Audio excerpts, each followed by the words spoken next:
And now I'm going to bring us a very special guest.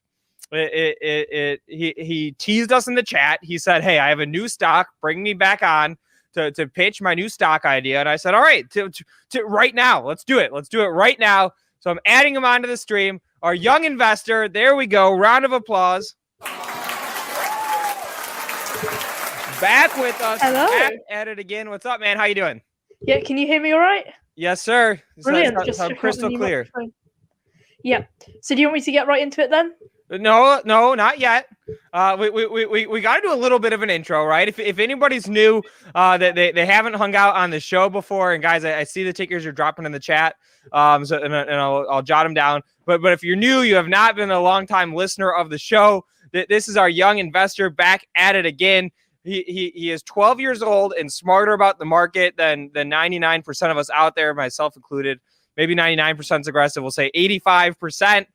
He digs deep. He does research on stocks. He's given us several tickers. I've actually gotten into a couple of them and am up. The last one that he pitched us was created. Ticker, what is that? CRTD. Ticker CRTD. I'm flat in that one. I got in that one with you. Here's the live portfolio. We'll look at the live portfolio some more later today, but I got into that one. But all right, that's my intro. Anything to add to it? And if not, then you can go ahead and get into it. Yep. So if you don't know me, I just actually turned 13 on Sunday. 13. Happy birthday, Sunday. Let's go. Happy birthday. All right. Keep going. Yep. So I run a YouTube channel called Young Investor. On there, I talk about stock picks and we get guests on sometimes. I did a live stream yesterday and it was for about 1 hour. So on that live stream, I had Gally from the YouTube channel Hyperchange on with me. I've been on his channel before and I invited him on mine and he accepted. So basically, if you don't know who Gally is, he runs a YouTube channel called Hyperchange. He's been a testable for about 8 or 10 years now and his channel's got about 150,000 subs. And then I also talk about my own investment ideas, so make sure to go subscribe there. So I have not been invited as a guest yet, just for clarity. So all right, keep going. Yeah, so my new pick is AppHarvest, ticker symbol APPH. All right, hold on. Let me get the chart up here. All right, ticker APPH. Here's a 1-year chart. We'll start looking at that one. This thing has clearly been a wild ride. So get us started. So AppHarvest were originally a SPAC, and they recently went public a few months back. So AppHarvest are basically in the industry of farming. They are going to be building these brand new farms. They're all climate controlled, and they are going to be able to get a new 30x yield. So for every acre of normal food produced at a farm, they can get 30x more food. Wait, how? Wait, how? 30x, right? So you're telling me how? Yes, it's through kind of this brand new technique called I'm going to really screw up this spelling, this pronunciation, but it's called I can't even say it. Okay, but basically the way it works is, basically AppHarvest are able to, instead of putting chemicals in food like a lot of these companies do in the supermarkets, for example, they put chemicals in the food to make it last even longer. AppHarvest control the climate in these brand new indoor farms which they're going to be building. They intend to build 12. They're going to have 12 farms when it's 2025, and they are going to be using 90% less water. And every water they do use is going to be recycled. They can control the climate, and what they do is they put a load of basically bees into these places to really help pollinate it all and able to get that higher yield per acre.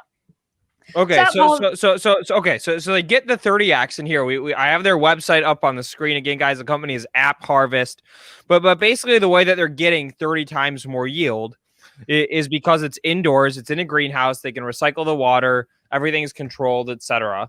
So then my question to you isn't it 30 times more expensive or something along those lines? No. Because obviously they're using 90% less water, which is obviously making it a lot cheaper. And then they are controlling all the climate, which means they can grow the crop all year round. So right now they're just going to be focusing on tomatoes, and they've got a really experienced board. They've got Dave Lee, who's the president, and I think is the chairman. He used to work at Impossible Foods and was the CFO at Impossible Foods.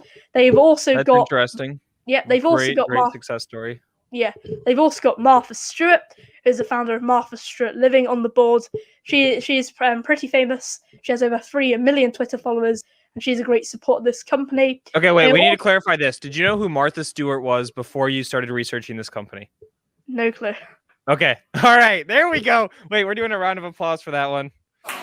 Okay, so basically, she's famous in the States, at least, for hosting like TV and cooking and kitchen type shows. Yeah. She actually went to jail, I think, for like 2 or 3 years for insider trading on her own stock. It was Spencer Israel saying it was months too long, in my opinion.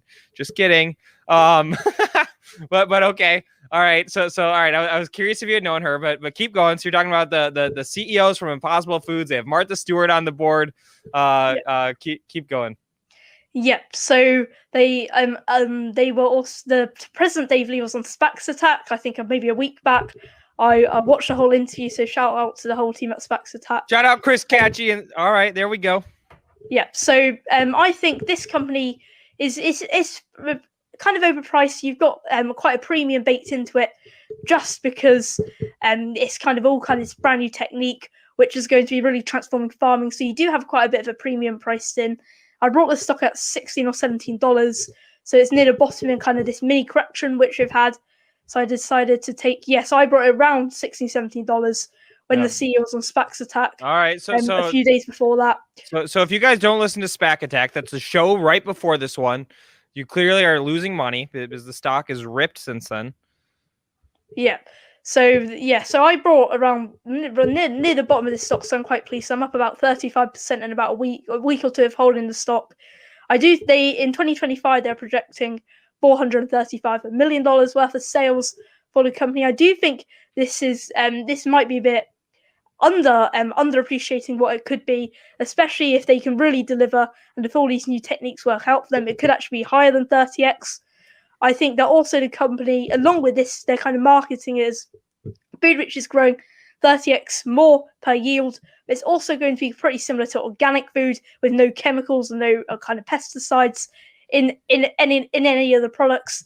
So they obviously like to try and hold themselves to quite high standard. All workers in which are going to be building all their factories in all greenhouses in Kentucky, and Kentucky is also a very strategic location.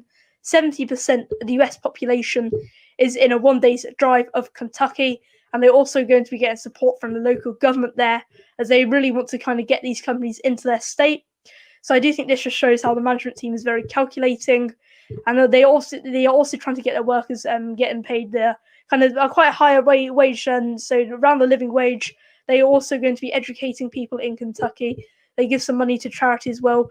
So they're trying to take all this kind of charity and into it all as well. So it's going to be kind of a high quality company with kind of high morals, and that's what I'm all about: investing in companies that are going to be making a positive impact on the world.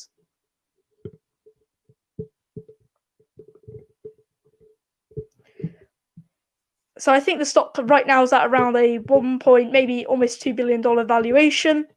I originally brought kind of 1.6, so I would say that's a pretty good value, 1.6. So you might have a bit more of a premium baked into it. But I think in 10 years down the road, this stock could maybe have, 30, 40 of these greenhouses across America or maybe in Kentucky. And I believe that could make the stock 5 or 6x till then. And I do have full faith in the management team, what they're doing. I like how the board is very experienced. And I also like how they're really transforming an old sector, which isn't very sexy, but they will also have a shout out. This can be a trade as well if you're into this. All right. I have follow-up questions, but you want to go on to the next one? Yeah, so I'll just quickly follow off. All right, hit it. It was featured on Jim Cramer. So Jim Cramer was talking about SPACs which had real chances, we're going to have real revenue. And he said to AppHarvest, we will give you an open invitation live on Mad Money. We would like you to come on Mad Money for an interview. And they obviously retweeted that and said that way we'd love to come on. So I'm pretty sure that's in the works. So if there was a date announced for a Mad Money interview, that could also pump the stock higher. Okay, and so they have not been on Mad Money yet, but you're saying that Jim Cramer said, hey, open invitation whenever you want to come on. Mm-hmm. You're good for it. Yep, he said, now that's an open invitation for you. And then AppHarvest retweeted that and said that they would love to come on, and they said our teams are in contact. Okay. All right. Okay. So that's great, especially in a smaller market cap stock like this. What did you say it was? 1 billion? Yeah, we're almost 2 billion. Okay. All right. Yeah. I mean, the mad money bump is absolutely a real thing. So it's interesting. And another fact you taught us is that 70% of the U.S. lives within 1 hour drive of Kentucky. 1 day drive of Oh, Kentucky. a 1 day drive. Okay. All right, that makes more sense. An hour, that surprised me. 1 day I can see it. So there's Kentucky on the map, guys. All right. And like, how established are they? Are they generating revenue? Do they have the greenhouses set up already? Is this something that they're planning to do in the future? What does that look like? Yeah, so they're just finishing up their main facility right now, which is in Kentucky, obviously. So this year, while they're in the next 5 years until 2025, they're going to be really doing that ramp up, building those brand new greenhouses across Kentucky. So this year, they're expecting $25 million in revenue, and that'll be scaling up all the way to around $435 million by the year 2025. Do take those projections as a grain of salt. There's obviously so obviously it's a SPAC presentation, so they can be really inaccurate. I mean, I've been in lots of SPACs before. Yeah, shout out Lucid Motors. Just kidding, I didn't say that. They're gonna murder me. No, honestly, Lucid Motors is a different story, but yeah, I do think there's some SPACs out there with some really ridiculous revenue projections. So I would take it all with a grain of salt and really look into these companies and figure out how much they can produce per greenhouse. Okay, all right, there we go. I like it. And valuation you're not worried about, because even if they get to 400 million by 2025, which is a long ways away, and like you said, is ambitious, that's still what, 5 times sales for where it's trading at now. Mm-hmm. So valuation concerns, yes or no? Yeah, so this is good. You're not buying in at an AT&T kind of price right now. It is quite a steep premium to what the company is right now. I do think that they are still in 5 years. They're going to be in a rapidly growing industry.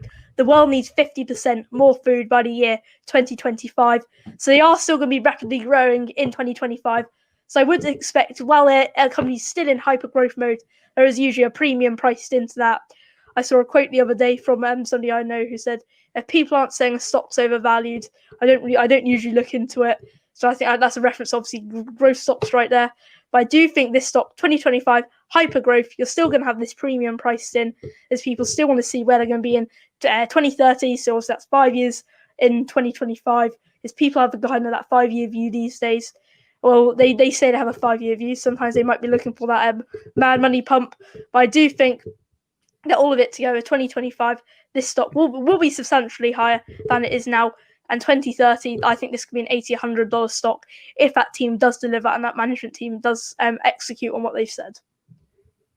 Thanks. All right, so shout out to Mad Money, right? If there was no Mad Money, there probably would be no Benzinga soundboard. Did I borrow the idea? Yes, I may have. Okay, well we'll just get that out there in the open now. So for better or for worse, I think it's a pretty divided crowd on that one. But all right, guys, we're throwing this one out to the chat. If you guys either love the stock pick, again, that's ticker APPH, you have it in the bottom left corner of your screen right there, or you love our young investor, throw the 1 in there. So it's a little bit different. If you don't like the stock, throw in the 2. Let's see where everybody's at. It's definitely an interesting one. Again, we were looking at the company's website just a minute ago. I'll pull that back up. You can get a sense as to here's what their indoor greenhouses look like. Kentucky's within a 1-day drive of 70% of the U.S. population.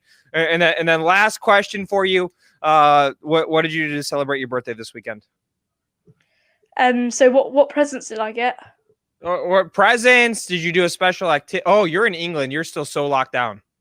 Oh, yeah. So we're kind of coming out of a lockdown a bit right now. So I've been back at school for about 2 weeks now, and you have to get tested twice a week right now. So on Sunday, I basically got, so what I'm recording on now, so if you remember, I used to record on my phone. I'm right now on my brand new Apple Mac. So I'm recording on that, and I got a microphone, which is right here. So that should hopefully be improving my sound quality for you guys. So that's really what I got on that end. And then I got some money and some other little presents from friends and family. There we go. All right. That's a good birthday. Enjoy it while you can. Per my math, you have about 6 more years while you still get birthday presents. I know it seems crazy having a birthday, not getting presents. It was a rude awakening for me. But all right, man, that's awesome. I love the stock pick. I love that you're now 13, officially a teenager, and still coming on and hanging out with us, especially, you know, when you just say in the chat, you say, I've got a new stock. We're like, let's do it. This is the Trade Idea Show, so let's get it going. That's what I love about you guys. You know, you just had all your callers in right then. And it's all about the community here at Benzinga. I haven't seen Mad Money or any other show put out those phone numbers and just invite anyone onto the show. And that's what I really love about what you and Benzinga do. I don't know how many likes you're on right now, but last time I checked, it's 44 likes. And That's pretty I think bad, right? And it is. I think you deserve way more likes and way more views. I do too. This is basically, in the sense, a business news station. They've got a whole team behind the scenes. They've got a producer. They've got everything. And honestly, 74,000 subs. This is at least a 500,000 sub channel, in my opinion. I mean, there's YouTubers with 2 videos a week who've got 150,000. This has 6 shows a day. They hire people to go full time on this. So I think everyone should just smash that like for Benzinga and share it with anyone who's interested in the stock market. Yes. All right. Editors out there watching, producer Rohan, we need to take that clip. All right. Well, we will put up the clip of the APPH pitch as well, but I love that. Young investor, thanks for coming out and hanging out with us again. We're going to get the links to the YouTube channel and to your Twitter there in the chat. I love it, man. And thanks for having fun. It's always a pleasure to be here.